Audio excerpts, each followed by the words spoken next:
And welcome back to another episode of Soul Talk Radio. Today I wanted to discuss how and why we fall in love, because that is tied to shadow work, and I find this conversation really interesting. And it's a theory that I stumbled on myself a few years back, and when I discussed it with somebody else who was at the time diving into shadow work, they're like, that's so true. So it's also something that I've written about in my book, so I'll read a small passage from that to you guys today to help kind of reiterate this point.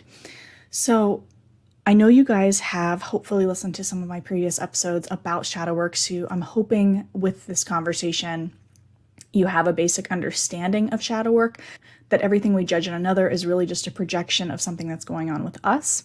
So in that same way, the reasons that we fall in love with somebody is a projection of ourselves. What it really boils down to is we fall in love with a romantic partner for one of two reasons. This also includes friendships, but right now I'm particularly talking about romantic partnerships. We either see a quality in them that we love in ourselves, and we also see it in them, so it makes us form a chemical and emotional bond with that person.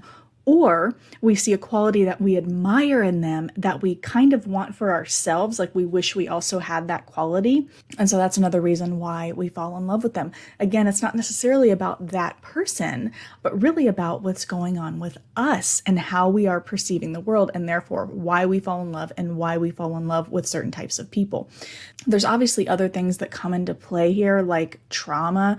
We typically seek out partners who give us the same experience that we had in childhood with that particular parent. So for example, if you had a father who was kind of emotionally distant, you might seek out a partner subconsciously who's also emotionally distant because you're trying to repair the relationship that you had with your father.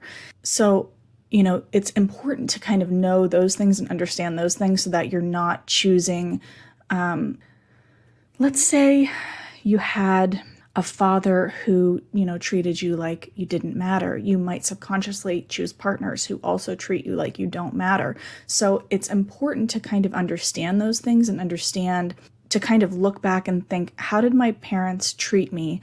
And how does that reflect the way I choose partners? Because if you continue to choose like very toxic partners or partners who are emotionally or physically abusive, it might be time to kind of reflect back on childhood and what happened in my childhood. How did my parents treat me that could possibly be contributing to how I'm subconsciously choosing my partners?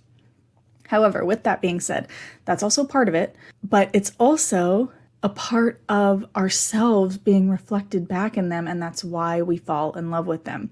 So I want to read from a section of my book to kind of help further explain this. So this is in the shadow work section of my book. Don't you fucking dare. Please go pick up a copy. So this section is about a page and a half, and it's called Why We Fall in Love. Just as we tend to push away or are triggered by people who exhibit behaviors we deem as bad or are not ready to own up to, the same goes for the opposite side of the spectrum, falling in love. When we fall in love with someone, it's because we see qualities in them that, one, we also love about ourselves and therefore we recognize in another, or we see qualities in that person we wish we had, believing that we do not already currently possess them. For example, you may fall in love with somebody because of their tremendous empathy, compassion, or humor, while not realizing the desire you feel to be around them is, in part, because you see yourself in them. You see aspects of their personality, behavior, and interests as qualities you also possess or crave possessing. Essentially, you desire aspects of them that are also within you. You love these qualities about yourself, whether you are cognizant of that or not, which you are now seeking in another.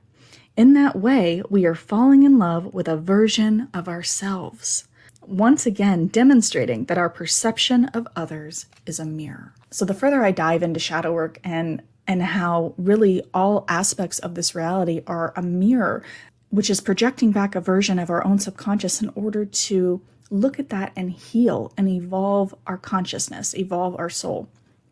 which includes romantic partnerships. So with all of that being said, you can see how this could also apply to the friendships that we form. A lot of the friendships that we form can also mimic the relationships that we had with our parents, as well as we might see qualities in them that we love about them because we also have those qualities, or they might enjoy the same hobbies as us, again, being a mirror to what we like, or we also see qualities in them that we admire. And we crave having those qualities as well, believing that we don't already possess them. When we do, we possess all traits. But we see a quality in them and we think, just as an example, one of my best friends, Sandra, she is the most compassionate and empathetic person I've ever met in my life. And I love that about her. It's one of my favorite things about her, the fact that she cries at sentimental movies and she's always trying to help people and just do the best she can for the world and humanity. It's my favorite thing about her. And I realized one day that it was something that I admired about her. And it was one of the reasons I wanted to have her close to me and have that friendship and nurture that friendship, not realizing that those qualities are also a part of me. I wouldn't be able to recognize those qualities in another if they weren't also a part of me. So consider that next time that you're seeing qualities in another that you admire or that you love. Those qualities are also a part of you. We're our own worst critic, and we can't seem to oftentimes see or accept the good qualities about ourselves a lot of the times. We're great. We are fantastic at pointing out the qualities we don't like, but we often have a hard time seeing our own value, our own worth, and the beautiful qualities that we possess. So hopefully now you can see why self-awareness in this regard is important, and we're essentially seeking out a part of ourselves in romantic partnerships and friendship, platonic partnerships, and it's a reflection of what's going on inside of us, or a reflection of something that happened in our childhood. It's always a mirror to ourselves and what we're going through and what we've been through and the qualities that we possess. So I find this super interesting, and I find myself thinking about this a lot when I'm possibly seeking out a new partner or developing a new friendship. Also, how we appreciate and love ourselves is also a contributor to the types of partners we seek. For example, just using myself and my own experience, I, in my early 20s, chose partners who didn't treat me that well because I had very low self-esteem and self-worth at the time. So I tended to choose partners who reflected that, unfortunately. And now that I'm healing, and now that I truly am beginning to love myself and love who I am and appreciate who I am, I tend to see now very clearly a lot of the reasons why I chose past partners. The healed version of you does not want to date the same people as the unhealed version of you did. What you seek out in friendships, what you seek out in romantic partnerships completely changes as you begin to love yourself more.